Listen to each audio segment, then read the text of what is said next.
So I just saw the movie The Amateur, and I had really high hopes for this film, like I talked about last month in my Novocaine review, but I was slightly disappointed. The movie stars Academy Award winner Rami Malek, who I loved in The Pacific.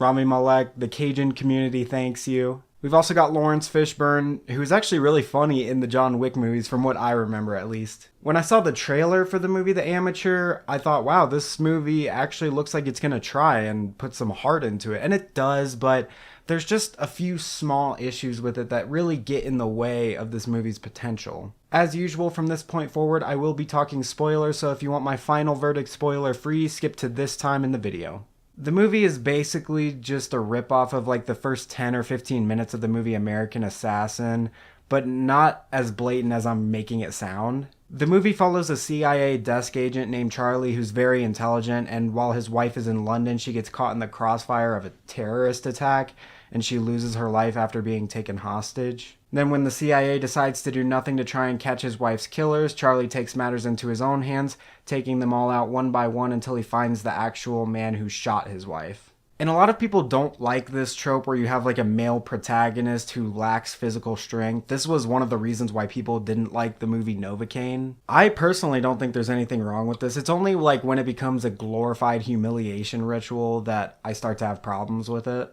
I actually think it opens the door for a lot of creativity, and this was like one of the main points of my Novocaine review, was that what these characters lack in physical strength, they make up for in weaponizing their unique traits against their enemies. In this movie, because he doesn't have the physical strength to confront his enemies head on, he creates these clever traps for them to fall into that makes it easier for him to take them out. The logic behind this is supposed to be that he isn't mentally capable of killing someone, so he creates these traps that they do have a chance to get out of. It's just up to them whether or not they're going to die, so it kind of absolves him of any guilt. I thought this was a little bit of a weird theme because it's like he's still killing them, he's just doing it in a more clever, albeit cowardly way. The movie does have its slow moments, but overall the pacing is satisfactory. There's just two real fuck-ups with the narrative, and they're pretty mundane on the surface, but when I explain it'll make more sense why they got in the way of the success of this story. Those two fuck-ups are, one, we don't get to know the victim enough, and two, we don't get to know the villain enough.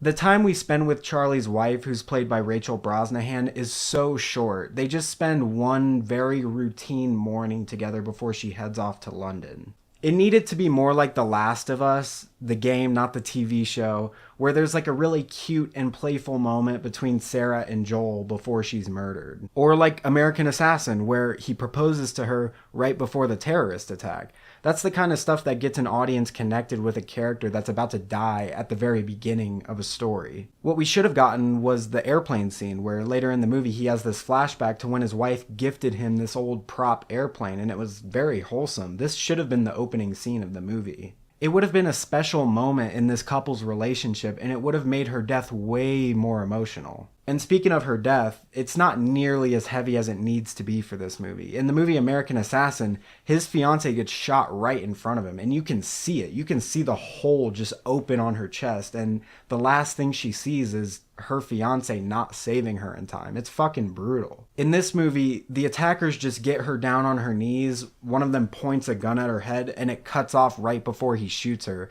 I think this is the wrong decision. You gotta show the brutality of it. And I understand that the movie's rated PG-13 and everything, but I honestly think that's a mistake too. Like, let's be real. It's not going to be people from the ages of 10 to 17 enjoying this movie.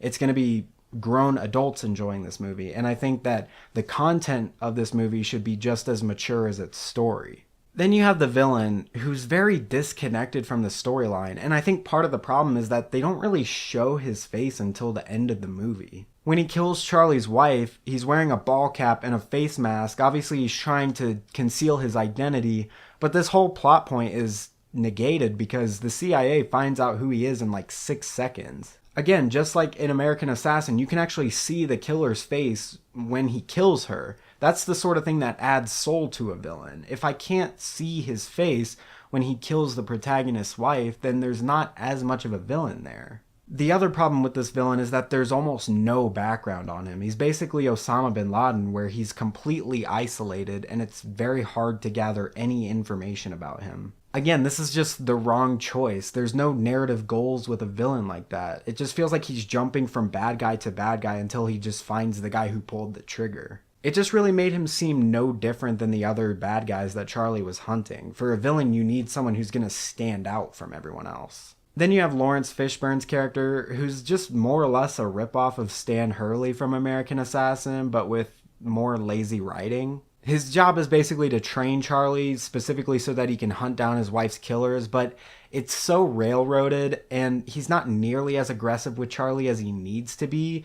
And then after the fact, he's treated like he's more important than he actually is in the storyline. Then he just kind of drops off the face of the earth during the last act of the movie, and it gives us some closure at the end, but overall his character just feels really forced. Those were really my only issues with the film. Other than that, it was really good. If it weren't for those issues, we'd probably have a new all-time highest rated film on my channel, but not today. For my final verdict, I will be ruling in favor of The Amateur at 67%.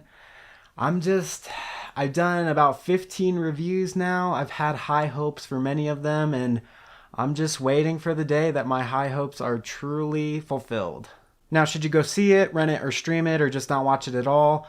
I'll just say what I said in my Novocaine review. If you're dying to go to the movie theater to see something, I would recommend The Amateur because it's probably going to be the best movie until next month with Karate Kid Origins, probably. Oh no, never mind. We got Mission Impossible coming out. That's probably going to be the next big one. Anyways, that's all for today. If you enjoyed this review, please consider dropping a like and hitting subscribe, but that's all for this case. This court is adjourned.